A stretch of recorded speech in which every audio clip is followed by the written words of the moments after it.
আল্লাহ পাক রব্বুল আলামিন বলেন, আমি আমার মায়ার বান্দার আমলে বিনিময়ে আমি মহান আল্লাহ পাক রব্বুল আলামিন জান্নাত দান করব।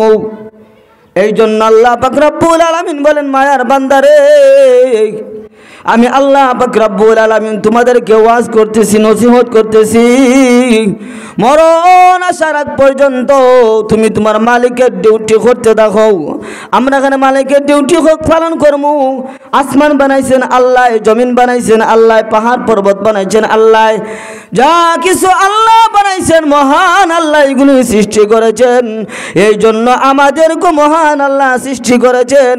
এই জন্য যেই আল্লাহ সমস্ত দুনিয়া সৃষ্টি করেছেন, ওই আল্লাহর গোলামি ছাড়া আর কোনো বিকল্প রাস্তা দেখলে আমরা পথভ্রষ্ট হইব, আমরা ধ্বংস হয়ে যাইব। এই জন্য আল্লাহ তাআলা বলেন, আমি আল্লাহ তোমাদেরকে বানাইছি আমার ডিউটি করার জন্য রে বান্দা, আমি তোমাদেরকে বানাইছি আমার গোলামি করার জন্য রে বান্দা। এই জন্য আমি আল্লাহ পাক রব্বুল আলামিন নবী পাঠাইছি, পয়গম্বর পাঠাইছি, সরল সহজ পথ দেখাইবার জন্য, জান্নাতের রাস্তা দেখাইবার জন্য। এই জন্য আপনার আমার নবী, বিশ্ব নবী, দু জাহানের সরদার নবী, 63 বছর জিন্দেগির মধ্যে পাওয়া যায়। মহান আল্লাহ পাক রব্বুল আলামিন আপনার আবার হাবিবকে পাঠানোর উদ্দেশ্য হইল গিয়া একমাত্র শুধুমাত্র এক আল্লাহর দাওয়াত দেওয়ার জন্য, ওয়াহদানিয়তের দাওয়াত দেওয়ার জন্য, এক আল্লাহর দাওয়াত দেওয়ার জন্য। আল্লাহ পাক রব্বুল আলামিন 1,24,000 পয়গম্বর, মতান্তর 2,24,000 পয়গম্বরের পাঠানোর উদ্দেশ্য হইল গিয়া এক আল্লাহর দাওয়াত দেওয়ার জন্য। এক আল্লাহর দাওয়াত যারা গ্রহণ করে লিব, এক আল্লাহর যারা আল্লাহ মানিয়া ঈমান, আল্লাহর প্রতি ঈমান আনি লিব, ওই বান্দা জাহান্নামী নয়, ওই বান্দাটা হইতে জান্নাতি।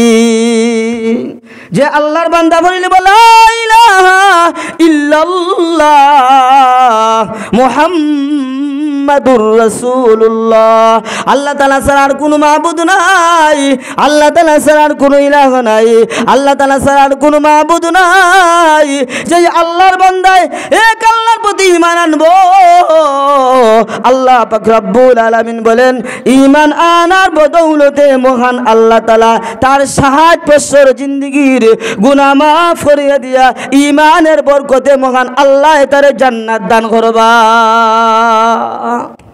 এই জন্য আল্লাহ তাআলা বলেন, ঈমানের এত পাওয়ার, ঈমানের এত দাম।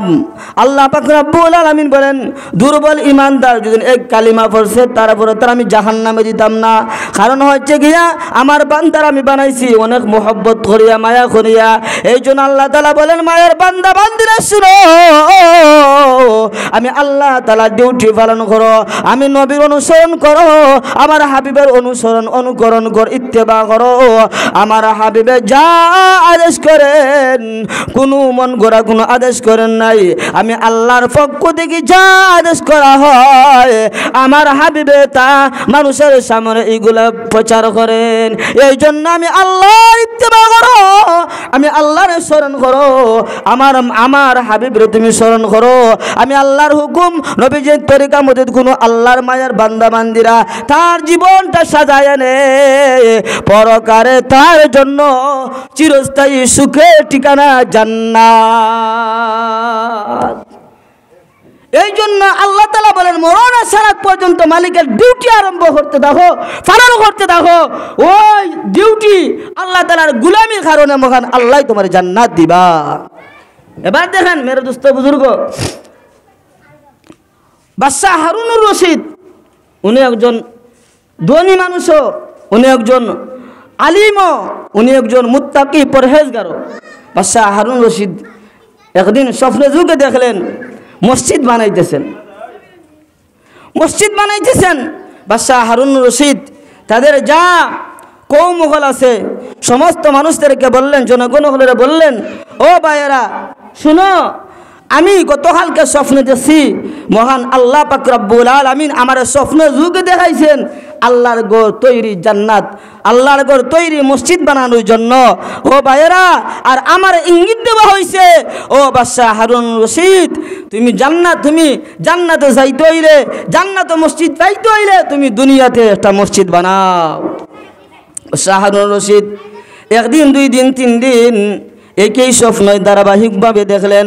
বাদশাহ হারুন রশিদ বলেন, এই যে স্বপ্নটা কোনো কাল্পনিক কোনো স্বপ্ন নাই, এই স্বপ্নটা সত্যি স্বপ্ন, আল্লাহর পক্ষ থেকে আমার বেঁচে দেওয়া হয়েছে। বাদশাহ হারুন রশিদ বলেন, ও জনগণ ভাইয়েরা, আমি গতকালকে স্বপ্ন দেখছি, মহান আল্লাহ আমার ইঙ্গিত দিছেন, ও বাদশাহ হারুন রশিদ, আমি আল্লাহ তোমার এত বিরাট সম্পদশালী বানাইছি, আমি আল্লাহ তোমার বাদশাহ বানাইছি। ও বাদশাহ হারুন রশিদ, জান্নাত যাইতে হইলে তুমি একটা মসজিদ বানাও। আল্লাহ পাক রব্বুল আলামিন যে সময় এই মেসেজ দিলেন, দেখা যায় সব জনগণ ডেকে বলেন, ও জনগণ ভাইয়েরা, আমি গতকালকে স্বপ্ন দেখছি আমি আল্লাহর জমিনের মধ্যে মসজিদ নির্মাণ করতেছি। বাদশাহ হারুন রশিদ বলেন, যে সময় এইগুলা মন্ত্রী সবার সামনে এই উপস্থাপনা করলেন আর বললেন, তোমরা কি করো, তোমরা সহযোগিতা করা লাগতো না, তোমরা একটু আমার সহযোগিতা করবা। কোন সহযোগিতা? একটা টাকাও আমি যেই ঘর বানাইমু, মসজিদ বানাইমু, এক টাকাও যেন জনগণের না লাগে, আমি একলা বানাইমু। সুবহানাল্লাহ। হঠাৎ করিয়া যে সব এই মসজিদ শুধু ইউনি একলা বানাইতেন বাদশাহ হারুন রশিদে, কেউ এই টেকার মধ্যে শরিক হই তারা, মসজিদ বানানোর মধ্যে কেউ শরিক হই তারা। বাদশাহ হারুন রশিদ যে এই কথা বলিয়া গেছেন, আর কর্মচারী আছে, কর্মচারীগুলার খাদিমগুলারে বলছেন, তোমরা এক কাজ করো, তোমরা কর্মচারীগুলা যা মিস্ত্রিগুলো আছে এগুলো তোমরা জমা করো, আর তাদেরকে বলছেন, খবরদার সাবধান, কি করিও না, আমার এই ঘরের মধ্যে কোনো মানুষের অবদান যেন না থাকে। বাদশাহ হারুন রশিদ কি করছেন? হ্যাঁ হুবই। আর ওই যে মিস্ত্রি হল আছে, যুগালি হল আছে, ওই যুগালির মধ্যে একজন আছে, ওনার নাম হচ্ছে কি আহমদ। সুবহানাল্লাহ। আহমদ, এর বিনিময়ে মহান আল্লাহ তাআলা বাদশাহ হারুন রশিদ রে জান্নাত দিছেন। আর গা বলেন, ও বাদশাহ হারুন রশিদ, তোমারে মহান আল্লাহর ঘর তৈরি, আল্লাহর ঘর দুনিয়ার মধ্যে একটা ঘর বানানোর কারণে মহান আল্লাহ তোমার এর বিনিময়ে জান্নাত দান করছে। সুবহানাল্লাহ। মহান আল্লাহ পাক রব্বুল আলামিন যে সময় বাদশাহ হারুন রশিদ ওই জান্নাত দেখলেন, স্বপ্নে জগতের জান্নাত দেখলেন, দেখার পরে যেই সময় দেখলেন আর একটা জান্নাত দেখা যায়, উনার পাশে জান্নাতের পাশে আর একটা জান্নাত দেখা যায়। বাদশাহ হারুন রশিদ বলেন, ও ভাইয়েরা শুনো তো দেখি, ওই মানুষের জান্নাত আমার জান্নাতের চাইতে আরো বিশাল বড় একটা জান্নাত মহান আল্লাহ সাজায় রাখছেন। আমি বুঝতাম পারলাম না এর বিনিময়ে, মসজিদের বিনিময়ে মহান আল্লাহ তাআলা আমার জান্নাত দান করছেন। আমি সামনের দিকে আগাইলাম, স্বপ্নের দিকে আমি সামনের দিকে আগাইলাম, একটা জান্নাত দেখা যায়। আমি যে জান্নাতের ভিতরে যে প্রহরীরা আছে, জান্নাতের ভিতরে যে ফেরেশতারা আছে, আমি ফেরেশতাদেরকে জিজ্ঞাসা করলাম, ভাই ওইটা কি আমার জান্নাত নেই? ওনারা বলতেছে, রহমতের ফেরেশতারা বলেন, ভাই এটা তোমার জান্নাত।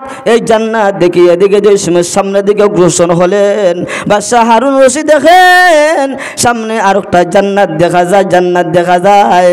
হঠাৎ করে দেখা যায় বাদশাহ হারুন রশিদ বলেন, ও ফেরেশতার ভাইরা, ও ফেরেশতারা, আমার জান্নাতের কাছে আর একটা যে জান্নাত দেখা যায়, এই জান্নাতটাকে আমি বাদশাহ হারুন রশিদের নামে কি বরাদ্দ এটা আছে? ওই আল্লাহর যে রহমতের ফেরেশতারা বলেন, ও বাদশাহ হারুন রশিদ, এটা তোমার জান্নাত নয়, তুমি যে মানুষের কর্মচারী রাখছিলাই, যুগালি রাখছিলাই, ওই যুগালির মধ্যে একজন নাম আছে আহমদ, ওই আহমদের নামে মহান আল্লাহ তাআলা তোমার জান্নাতের বিল্ডিং এর সাথে আর একটা বিল্ডিং রাখছেন, এটা হইল গিয়া আহমদ, ওই ব্যক্তির নামে ওই জান্নাতটা। বাদশাহ হারুন রশিদ বলেন, যেই দুনিয়াতে আমি আল্লাহর ঘর মসজিদ বানাইছি, একটা দেখা কোনো মানুষের সহযোগিতা করতে পারছে না, এই মানুষটা কিভাবে আমার চাইতে ডাবল সুন্দর জান্নাত পাইল? হঠাৎ করে ওই বাদশাহ হারুন রশিদে বলতেছেন, সমস্ত জনগণের মানুষের জানাইয়া দিছেন, ও ভাইয়েরা শুনুন তো দেখি, আমার এই মসজিদ নির্মাণ অবস্থায় কোনো মানুষে কি কোনো সহযোগিতা করছেনি? মানুষে বলেন না না না, যুগালের একের পর এক জিজ্ঞাসা করতেছেন। হঠাৎ করে যে সময় বাদশাহ হারুন রশিদে জিজ্ঞাসা করলেন, ও আহমদ, তুমি কত বড় কাম কটাইছো রে আহমদ, তুমি আসো, তোমার চেহারা দেখি রে আহমদ, আমি বাদশাহ হারুন রশিদের জান্নাতের বিল্ডিংয়ের সামনে তোমার একটা সুন্দর জান্নাত, কোন আমল করছে রে আহমদ, যে আমলের বিনিময়ে মহান আল্লাহ আমার জান্নাতের সামনে সুন্দর একটা জান্নাত তোমার জন্য বরাদ্দ করে রেখেছেন। ও বাদশাহ হারুন রশিদ বলেন, ও ভাই আহমদ, আমার এই দানের মধ্যে, আমার এই সৎকার মধ্যে কোনো মানুষের কোনো অবদান নাই রে বাদশাহ হারুন। ও আহমদ, তুমি বলুন তো দেখি কোন আমলটা করছ? বাদশাহ হারুন রশিদের প্রশ্নের জবাব দিয়ে আহমদে, ভাই শুনো, তুমি তো একটা বাদশাহ, আমি তো গরিব মানুষ, আমার টাকা নাই, আমার পয়সা নাই, আমার সম্পদ নাই। ও বাদশাহ হারুন রশিদ, আমি মনে মনে কল্পনা করলাম এই সব থেকে আমি যেন মহরুম হয়ে যাই। বাদশাহ হারুন রশিদ, ও ভাই বাদশাহ শুনো, আমার বাড়ির বিটার নিচে যে কূপ আছিল, কূপের নিচে কিন্তু 3টা পাথর আছিল।